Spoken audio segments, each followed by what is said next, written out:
You're listening to the Critical Hour on Radio Sputnik. I'm Wilmer Leon, joined here by my co-host Garland Nixon. Thank you, Wilmer. Asia Times reports Russia and Turkey come together in Syria to Uncle Sam's chagrin. Russia's successful mediation of Turkish-Syrian reconciliation will not go down well in Washington. Why is this such a problem for Washington? Well, for insight, let's turn to our next guest. He holds the John J. and Rebecca Moores Chair of History and African American Studies at the University of Houston. He's one of the most prolific writers of our time, and his latest book is entitled The Counter-Revolution of 1836, Texas Slavery, Jim Crow, and the Roots of American Fascism. Dr. Gerald Horne, as always, sir, welcome back. Thank you for inviting me. So this piece kind of chronicles the relationship between the parties. Ankara came under immense pressure from the Obama administration in 2011 to spearhead the regime change project in Syria. Obama blithely assumed that Turkey would gleefully serve as the charioteer of moderate Islamism for the transformation in West Asia. Erdogan's reconciliation process with Assad is quintessentially his sweet revenge for the American betrayal. Erdogan sought help from Russia, the archetypal enemy country in the U.S. and North Atlantic Treaty Organization sites, in order to communicate with Assad, who is a pariah in Americans' eyes. The matrix is self-evident. It really seems as though the United States, once again, particularly using this logic of the enemy of my enemy is my friend, has put its money on the wrong horse and is losing the race dramatically, Dr. Gerald Horne. Well, Washington's relationship with Ankara, speaking of Turkey, is rather complex and complicated right now. First of all, Turkey is a member of the U.S.-dominated NATO, North Atlantic Treaty Organization, now waging a proxy war in the Ukraine. Ankara is playing both sides of the street. On the one hand, Ankara is satisfying its NATO obligations by sending drones to the Kiev regime. On the other hand, Turkey has not altogether observed sanctions against Russia. And in fact, there is a thriving trade relationship between Turkey and Russia as we speak. Then there's the problem of expanding NATO. Turkey has stood steadfast in objecting to both Finland, a Russian neighbor, and Sweden, another Russian neighbor, in joining NATO because Turkey feels that both Helsinki and Stockholm had not been similarly steadfast in terms of blocking the entrance onto their shores of the Kurdish population, which has contradictions with the Ankara regime. And speaking of the Kurdish population, that leads us into Syria. We know that Washington has a better relationship with the Kurds than Ankara does, and that has outraged Ankara. We also know that Turkey had played a major role in destabilizing the Damascus-based regime of President al-Assad, which was a turnabout. Recall that more than a decade ago, relations between Damascus and Ankara were so close that the families of President Erdogan and President al-Assad actually vacationed together. The amiable relations between Turkey and Syria were an emblem of Turkey's motto for its foreign policy, which was zero problems with neighbors. That motto is no longer used, which is understandable since Turkey has multiple problems with multiple neighbors. I haven't even talked about the conflict that Turkey has with Greece, which stretches back decades, if not centuries, and which may once again explode in a shooting war this year, 2023. Greece happens to be a very close ally of the United States of America, and that has been the case for some time now. Likewise, Washington is upset by the fact that whenever President Erdogan makes a rare trip to the United States of America, he makes a point of meeting with Black American Muslims, particularly in the Washington, D.C. area. Although it's not well understood, Washington has long been concerned with the relationship of Black American Muslims with predominantly Islamic nations, not only Turkey, but with Saudi Arabia, with Egypt, going back to President Nasser. In fact, that concern reached a zenith in 1956 after the Suez War, wherein Israel, Britain, and France attacked Nasser's Egypt because of its attempt to reclaim the Suez Canal. And in return, you saw many Black Americans flocking to the banner of President Nasser, led by the Nation of Islam, which then had the man we call Malcolm X as its leader. And then there's the recent summit of African nations in Washington, D.C., just a few weeks ago.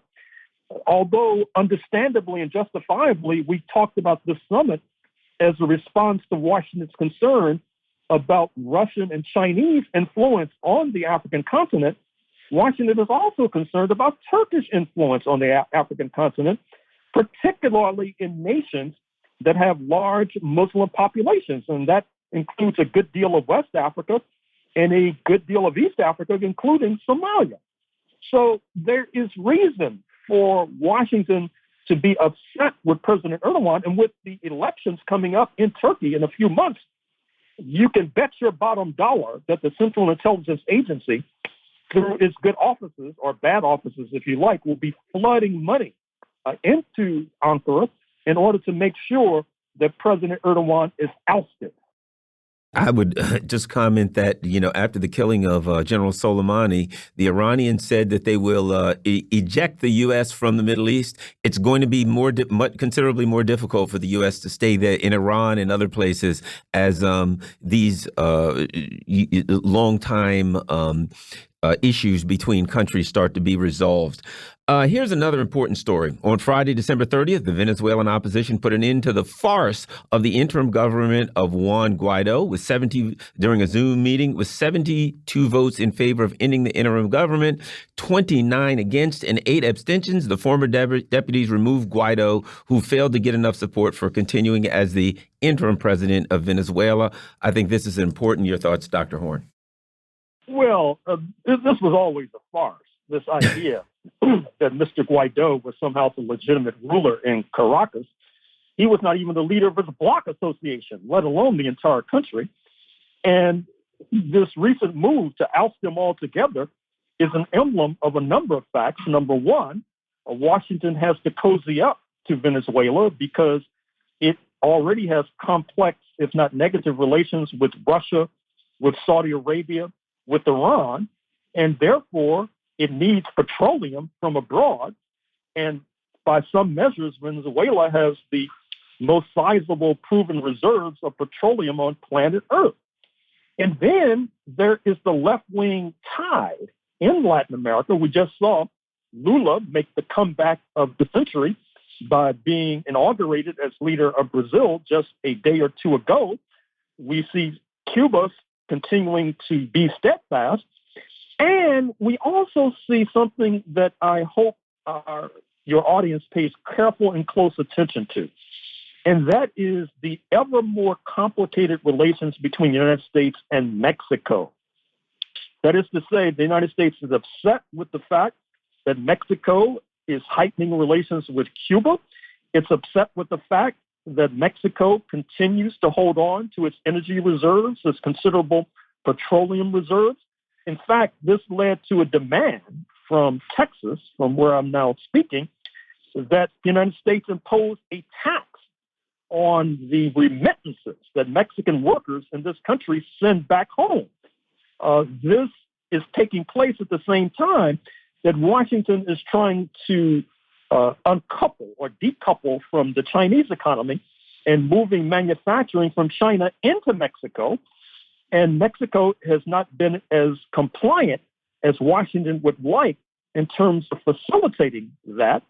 And given the fact that Washington sees this relationship with China as existential, that China's in the passing lane, Washington needs all the help that it can get. It does not feel it's receiving adequate help from Mexico.